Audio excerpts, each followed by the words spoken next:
کتێبخانەی چەرموو لە قەزای چەمچەماڵ تاکە کتێبخانە بوو بەشێکی زۆری کتێب و گۆڤار و ڕۆژنامەکانی هەرێمی کوردستانی تێدا دەست دەکەوت و لە پاش کتێبخانەی گشتی قەزاکە بە ناوەندێکی ڕۆشنبیری گرنگ دادەنرا.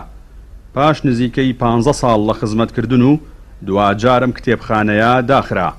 سەرپەرشتیاری کتێبخانەکەش هۆکاری داخستنەکەی بۆ بێبازاڕی و پێشکەوتنی سۆشیال میدیا گەڕاندەوە و باسی لەوە کرد ماوەی چەند ساڵێکە لە ڕووی مادیەوە ئیشوکاری کتێبخانەکەیان نەک هەر قازانجی نەبووە بەڵکو بەردەوام لە زیاندا بوون، بەڵام لەبەر بەرژەوەندی گشتی بەردەوام بوون لەسەر کارەکەیان. بەڕاستی کتێب ئەتوانم بڵێم کاریگەریەکی زۆر پۆزتیڤی هەیە لەسەر کەسایەتی تاک و لەسەر فکری تاک و لەسەر مەسەلەن ئەوەی کە تاک بکە بە تاکێکی بەڕاستی ئەتوانین بڵێین بەسوود بۆ کۆمەلگا. لە ڕاستیە کاری داخستنی کتێبخانە دەگەڕێنەوە بۆ دووشت. یەکێک لەوانە مەسەلەن قەیرانی دارایی کە قەیرانی دارایی خۆتان نەزانن کاریگەریی خراپی سلبی بەسەر کۆمەلگەی کوردیەوە بەجێهێشتووە بە تایبەتی لەم شارەش دەزانین کە خەڵک تەنانەت گەشتە ئاستێک بژێوی ژیانی پێدابین ناکرا.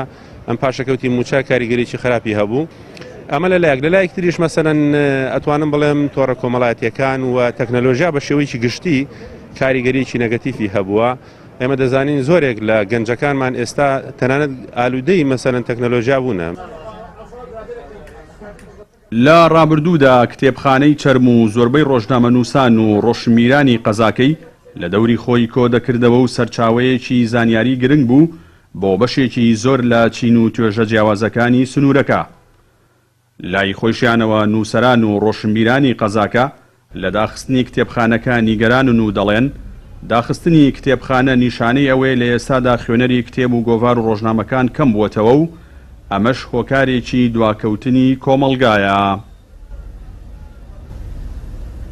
بێگومان داخستنی کتێبخانەیە وەکو کتێبخانەی چەرموو لە قەزای چەمچەماڵ دامە کاریگەریەکی نەرێنی خراپێ بێ و لەسەر ئاسی ڕۆشنبیری تاکی ئەم وڵاتە یاخود ئەم شارە لەبەرەوەی وەکو ئاماژەمان پێکرد کە ئەمە جێژوانێکە بۆ خوێنەران بۆ نووسەران بۆ ئاشنابوون بە وشە و بە کتێب کە داخستنێمە لەمە داوا کە خەڵکی ئەم شارە خوێنەری ئەم شارە نووسەری ئەم شارە دەستی نەکاتە ژمارەیە کتێب بکە بە تایبەتی و کتێبانی لە شوێنەکانی کە چاپەکرێنەوە. یەکێکە لە گرنگجەکانی ئەم کتێبخانەیە کە لە چەمچەماڵدا بوو سەرجەم گۆڤار و ئەو ڕۆژنامانی لە هەرێمی کوردستان بڵاوکرایەوە لەم کتێبخانەیەدا هەبوو.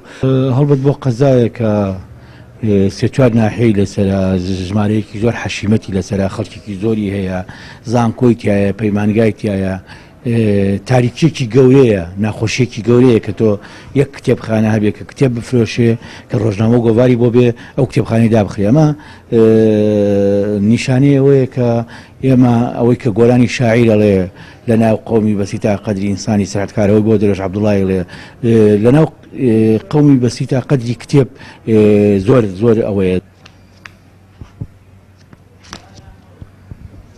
بەردەوامی قەیرانی دارایی لە هەرێمی کوردستان لەلایەک و پێشکەوتنی لە ڕادەبەدەری تەکنەلۆژیا لەلایەکی دیکەوە وای کردووە کە خوێنەر و کڕیاری کتێب و ڕۆژنامە و گۆڤارەکان کەم ببێتەوە.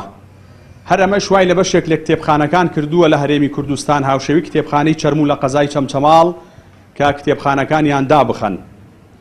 جەلال جەباری کەناڵی ئاسمانی پەیام چەمچەماڵ.